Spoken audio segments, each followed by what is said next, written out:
आज की ट्रेडिंग बहुत ही क्रूशियल होने वाली है एंड सच्ची बताऊं तो बहुत फट रखी है इस टाइम पे। मैंने लास्ट वीक इन्फोसिस में कुछ पुट ऑप्शन सेल करे थे, फार out of the money put options. And जैसा कि आप लोग शायद जानते होंगे, यूएस का एडीआर इन्फोसिस का लास्ट 2 दिनों में मींस थर्सडे के बाद जब हमारी मार्केट्स बंद हुई थी, उसके बाद जब यूएस मार्केट ओपन हुई उस दिन 10% डाउन हुआ एंड उसके बाद फ्राइडे को उसने फर्दर 5% की करेक्शन देखी। सो टुडे हो सकता है इन्फोसिस आज 10-1% नीचे से ओपनिंग ले। सो जो मैंने पुट ऑप्शन सेल करे थे, I will be in great trouble. But hope बस ये है कि वो कुछ कवर्ड पुट ऑप्शंस थे, सो मेरा लॉस उतना ज़्यादा नहीं होगा। सो उसके लिए मैंने सोचा है कि अगर मार्केट थोड़ी ऊपर ओपन होती हैं तो मैं अपने कवर्ड कॉल्स में से सेलिंग पोजीशंस हटा दूंगा and I will be short on Infosys. मैं अब से इन्फोसिस पे शॉर्ट हो जाऊंगा। अगर मार्केट ऑलरेडी लो ओपन होती है तो मैं इन्फोसिस में far out of the money call option sell करना स्टार्ट करूंगा, बिकॉज इन्फोसिस में करेक्शन के कारण आई बिलीव कि वॉलेटिलिटी इंडेक्स स्पाइकअप बहुत ज़्यादा कर जाएगा। So premiums would be really juicy, बहुत अच्छे प्रीमियम्स मिलने वाले हैं हमें उस टाइम पे एंड शायद मैं अपने लॉसेस कुछ कवर कर पाऊँ। अगर मार्केट 10 से 15% ओपनिंग पे ही डाउन खुलती है तो मैं इसमें लॉन्ग जाऊँगा इक्विटीज़ के थ्रू। मैं ऑप्शंस में ट्रेड नहीं लूँगा बिकॉज मुझे नहीं पता उसके बाद इन्फोसिस कब ऊपर जाएगा। बट मुझे इतना ज़रूर पता है कि इन्फोसिस के फंडामेंटल्स देखते हुए इन्फोसिस 15% डाउन डिज़र्व नहीं करता है। उसके रिजल्ट्स उतने ख़राब नहीं आए थे, in fact border line I would say moderate थे, बिकॉज इन्फोसिस के मैनेजमेंट ने पहले ही हमें बता दिया था कि उनके रिजल्ट्स थोड़े से शेकी आने वाले हैं यूएस के इन्फ्लेशन प्रॉब्लम के कारण, उनके रिसेशनरी प्रॉब्लम्स के कारण। उसी के कारण अगर आप इन्फोसिस का चार्ट खोल के देखते भी हैं तो आपको पता चलेगा कि इन्फोसिस का चार्ट ऑलरेडी 30% डाउन था अपने ऑल टाइम हाई से। सो ये सारी चीज़ें इनकॉर्पोरेटेड हैं एंड मुझे भी समझ नहीं आया उसके कारण कि यूएस का एडीआर इतना डाउन कैसे चला गया। हो सकता है कि इसके पीछे रीज़न ये हो कि यूएस के एडीआर में वॉल्यूम्स ऑलरेडी बहुत कम रहते हैं एंड प्लस यूएस का एडीआर ऑलरेडी हमेशा कुछ प्रीमियम पे ट्रेड करता है। सो अगर कोई भी बैड न्यूज़ आती है तो यूएस के एडीआर पे उसका इफेक्ट ज़्यादा एग्रेसिवली देखने को मिलता है as compare to Indian market. And that's why मेरे दिमाग में थोड़ी सी होप है कि शायद इंडियन मार्केट्स में इसका इफेक्ट इतना ज़्यादा ना दिखे एंड अगर ये 10% की बजाय अगर 5% या 3% डाउन पे खुलता है तो मैं अपनी positions specially selling position close off कर सकूं एंड पुट ऑप्शंस के थ्रू इसमें शॉर्ट रहूं। सेकंड जो मुद्दे की बात है वो यह, लास्ट वीक मैंने HDFC में लॉन्ग पोजीशंस ली थी इक्विटीज़ के थ्रू। HDFC बैंक में मैं लॉन्ग टर्म में बुलिश हूँ, specially in horizon of 1 year. So मैंने इसमें मार्जिन ट्रेड लिया है अराउंड 3x मार्जिन पे एंड लास्ट फ्यू डेज में मेरे को एक अच्छा रिटर्न भी रहा है। एंड मेरे हिसाब से according to my analysis HDFC bank का रिजल्ट बहुत अच्छा रहा था। HDFC बैंक चूज़ करने का मेन रीज़न ये था कि इनकी एसेट क्वालिटी बहुत अच्छी रहती है एंड फॉर मी एक बैंक को अच्छे से चलाने के लिए आपको बहुत कुछ स्पेक्टेकुलर करने की ज़रूरत नहीं है, आपको बस अपने एसेट क्वालिटी अच्छी रखनी है एंड वो कंसिस्टेंटली एक पेस पे ग्रो करता रहेगा। हर बैंक की अपनी खुद की पेस है, चाहे 10% हो चाहे 20% हो। HDFC ने हिस्टोरिकली हमेशा 20% से ग्रो करा है ईयर ऑन ईयर एंड जिसके कारण इसका इक्विटी का रिटर्न भी अगर आप देखें तो अप्रॉक्सीमेटली 20 to 25% रहा है, जो कि बहुत अच्छा है। एंड इस क्वार्टर में उसने अगेन 19 पॉइंट समथिंग का राइज किया है year on year. Basically quarter अगर आप लास्ट ईयर के मार्च क्वार्टर से कंपेयर करें तो इनके प्रॉफिट्स अराउंड 19% अप है, which is good. But there are lot of news कि उसने अपने एस्टिमेट्स को बीट नहीं करा या थोड़ा सा एस्टिमेट से डाउन ही रहा है। But I don't know analyst उस टाइम पे क्या सोच रहे हैं और कोई एनालिस्ट कैसे ही पर क्वार्टर इतनी एक्यूरेट प्रिडिक्शन दे सकता है। तो हमें वहाँ पे थोड़ा सा अपना बायस रखना चाहिए कि लाइक ओके, अगर इतने एरर ऑफ मार्जिन में इतने परसेंटेज में अगर किसी कंपनी का रिजल्ट लाई कर रहा है तो वो एक अच्छी चीज़ है रेदर देन बुरी चीज़। स्पेशली HDFC बैंक में जो मेन चीज़ है विच विल मेक और break this trade will be the merger news. जो HDFC बैंक को जो चीज़ सबसे ज़्यादा होल्ड करके रखी है इस टाइम पे वो है HDFC और HDFC बैंक का मर्जर। तो अगर ये मर्जर हो जाता है, इनके एसेट्स बाद में कैसे टर्न आउट करके आते हैं, उससे मेन डिपेंड करेगा कि साल भर में मेरे इसके प्रॉफिट्स कितने हो पाते हैं।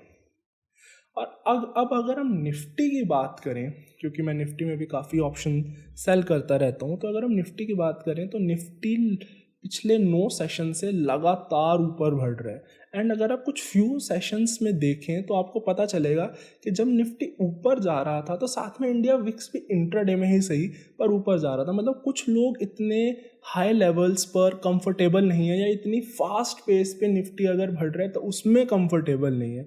तो एक बहुत अच्छा चांस है कि निफ्टी यहाँ से करेक्शन शो करे। प्लस इस टाइम पे इंडिया विक्स इतना ज़्यादा लो है कि अगर ये कोई करेक्शन शो करता है तो बेशक ज़्यादा ना हो, but it would be a very fast correction, because थोड़ा सा ही निफ्टी गिरने पे बहुत सारे लोग लॉसेस बनाने लग जाएंगे अपने ऑप्शंस में। सो निफ्टी वहाँ से एक शार्प करेक्शन शो कर सकता है। बट बिकॉज निफ्टी अगर हम थोड़ा लॉन्ग टर्म व्यू लें तो निफ्टी पिछले 1.5 साल से कुछ खास मूव करा है नहीं। सो लॉन्ग टर्म व्यू में इंडिया के अगर आप निफ्टी का पीई रेशियो देखें तो बहुत हेल्दी सिचुएशन में है, और इंडिया इतने साल में 1.5 साल में ग्रो करना चाहिए था। इंडिया की इकोनॉमिक्स बहुत हेल्दी है, इंडिया का पॉलिटिकल सिस्टम बहुत हेल्दी चल रहा है, फर्म्स काफ़ी अच्छे तरीके से ग्रो कर रही हैं।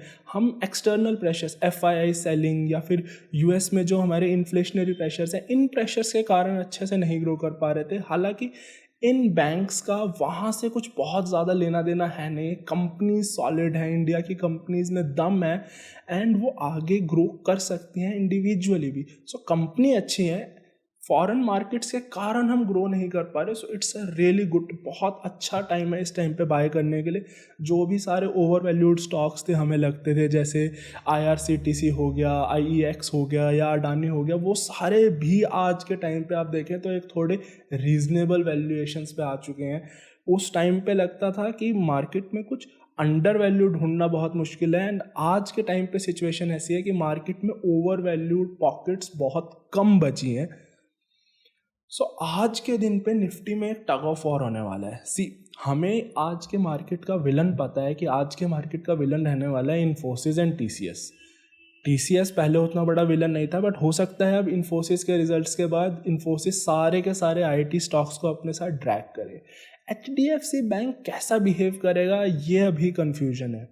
काफ़ी सारी जगहों पे आप पढ़ेंगे कि HDFC bank might go up, क्योंकि वो वापस अपने 20% ग्रोथ की ट्रेजेक्ट्री में आया है, बिकॉज पिछले कुछ क्वार्टर से वो 16% की ही ग्रोथ शो कर रहा था। साथ में HDFC बैंक की अच्छी बात है कि उसकी एसेट क्वालिटी फर्दर इम्प्रूव हो गई है। इनके NPS ऑलरेडी बहुत कम रहते थे, पर इनके NPS, ग्रॉस NPS भी कम हुए हैं, नेट NPS भी कम हुए हैं। ग्रॉस NPS कम होने के कारण इनका प्रोविजनिंग भी अब कम हो गई है। सो अगर HDFC बैंक फर्दर मूव करता है, because financials already Indian market में बहुत अंडर वैल्यूड चल रहे हैं, सो सारी फाइनेंशियल फर्म्स आप देख पाएंगे, अगर आप बैंक निफ्टी खोलते हैं तो बैंक निफ्टी ने स्पेक्टेकुलर परफॉर्मेंस दिया है एज कम्पेयर टू निफ्टी।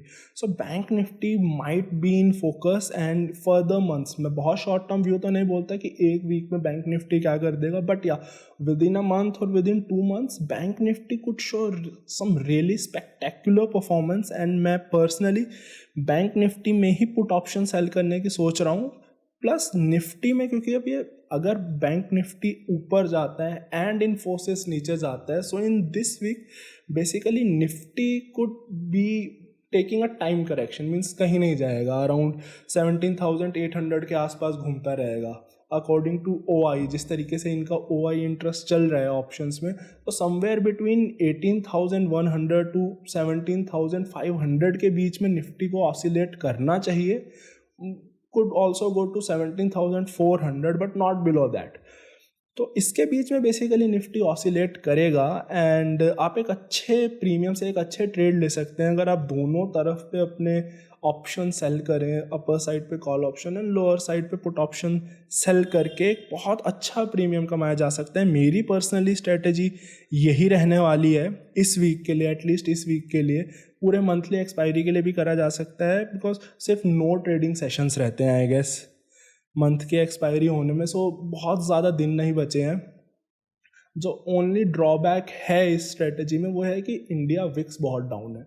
सो हमें कंपैरेटिवली प्रीमियम्स उतने ज़्यादा नहीं मिल रहे हैं। हालांकि निफ्टी से इस वीक में एक अप मूव या एक डाउन मूव की एक्सपेक्टेशंस भी बहुत कम है। So I guess it goes hand in hand कि ये सब कैसा चलता है। एंड अगर अब हम थोड़ा सा बैंक निफ्टी के डिटेल्स में देखें, बैंक निफ्टी अपने एक मेजर रेजिस्टेंस से which is at 44,211 I guess, जो कि अपने एक मेजर रेजिस्टेंस से बहुत ज़्यादा दूर नहीं बचा है, अप्रॉक्सीमेटली 5% और सो दूर है अपने मेजर रेजिस्टेंस से। सो इसके पास अब भी एक थोड़ा रूम है एक अप मूव दिखाने के लिए। Maybe not in this week, maybe things थोड़ी ज़्यादा क्लियर हो जाएंगी आईसीआईसी के रिजल्ट्स आने के बाद, बट वो सैटरडे को आ रहा है, सो हम कुछ बहुत ज़्यादा उसमें कर नहीं सकते हैं। अगर बैंकिंग स्टॉक्स गिरते हैं तो श्योर हम फिर बैंक्स में एक पुट सेलिंग की पोजीशन बना सकते हैं, क्योंकि उस टाइम पे वॉलेटिलिटी बहुत हाई रहेगी, सेलिंग में हमारा फ़ायदा रहेगा। एंड प्लस जो रिजल्ट्स हैं अकॉर्डिंग टू मी बहुत ज़्यादा ख़राब नहीं आए हैं, सो हम नेक्स्ट मंथ के लिए वहाँ पे पुट ऑप्शन सेल कर सकते हैं अगर बैंकिंग स्टॉक्स यहाँ से करेक्शन दिखाते हैं तो। एंड निफ्टी स्टेबल क्यों रहेगा, इसके पीछे एक बहुत बड़ा कारण है यूएस मार्केट। यूएस मार्केट अगर आप थोड़े टाइम से फॉलो कर रहे हैं तो लास्ट 6 मंथ्स एंड 1 ईयर से कंटिन्यूस डिक्लाइनिंग फेज में थी, बट फ्यू मंथ से करीबन 2 मंथ्स के करीब से अब S&P 500 अगर आप देखेंगे तो डाउनवर्ड मूव से साइडवेज मूव में कन्वर्ज कर गया है। मतलब यूएस मार्केट्स ने जितनी करेक्शन देखनी थी वो अप्रॉक्सीमेटली देख चुका है। ऑलरेडी ही बहुत रिसेशंस की बातें हो चुकी हैं, ऑलरेडी बहुत ज़्यादा अर्निंग डिक्लाइंस की बातें हो चुकी हैं, ये सारी चीज़ें इन्वेस्टर्स उसमें फैक्टर इन कर चुके हैं। सो रिस्क रिवॉर्ड रेशो इस टाइम पे यूएस मार्केट्स के लिए भी फेवरेबल होता जा रहा है विद टाइम। एंड अगर अब हम देखें कि इंडिया विक्स के बाद जो सबसे इंटरेस्टिंग बात है वो है US S&P 500 VIX. S&P 500 VIX ने after a really long time, बहुत टाइम बाद 18% का लेवल ब्रेक डाउन करा है। मीन्स इसके मतलब वहाँ के इन्वेस्टर्स अब पैनिक नहीं कर रहे हैं। US markets already mature markets है, वहाँ का विक्स ऑलरेडी इंडिया से कम ही रहना चाहिए, पर बहुत ज़्यादा टाइम से यूएस मार्केट का विक्स इंडियन मार्केट से ज़्यादा चल रहा था। अबाउट 1.5 ईयर से यूएस मार्केट का विक्स बहुत हाई चल रहा था। सो अब वो 18% के लेवल को उसने ब्रेक कर दिया है, जो कि बहुत अच्छी बात है। तो हो सकता है अब यहाँ से S&P 500 भी एक कंसोलिडेशन फेज में जाए, साइडवेज मूव करें, एंड उसके बाद हो सकता है वो एक अपवर्ड ब्रेकआउट दे जब ये रिसेशंस की बातें कम हो, जब वहाँ का इन्फ्लेशन कंट्रोल में आए। वैसे इन्फ्लेशन से आपको एक इंटरेस्टिंग बात बता दूं, इस पूरी की पूरी सिचुएशन में इंडिया ने अपना इन्फ्लेशन बहुत अच्छा कंट्रोल करा है।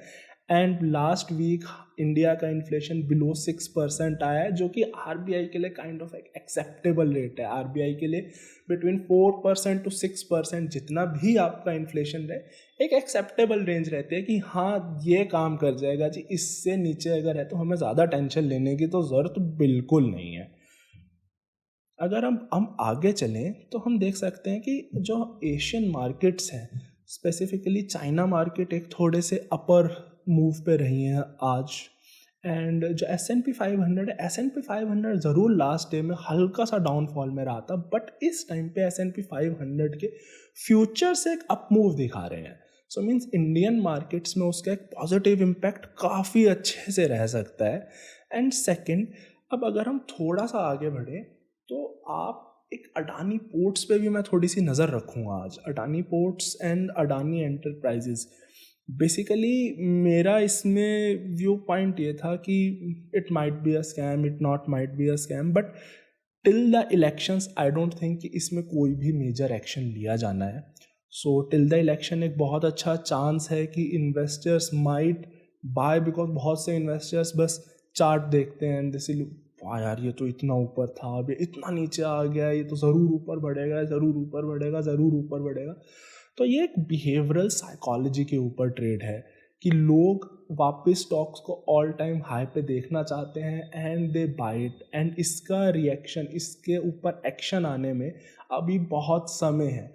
सो बिफोर इलेक्शन से 2 या 3 महीने पहले तक मैं अडानी एंटरप्राइजेज या अडानी पोर्ट को कैरी आउट कर सकता हूँ अगर मुझे अच्छे लेवल्स मिले तो।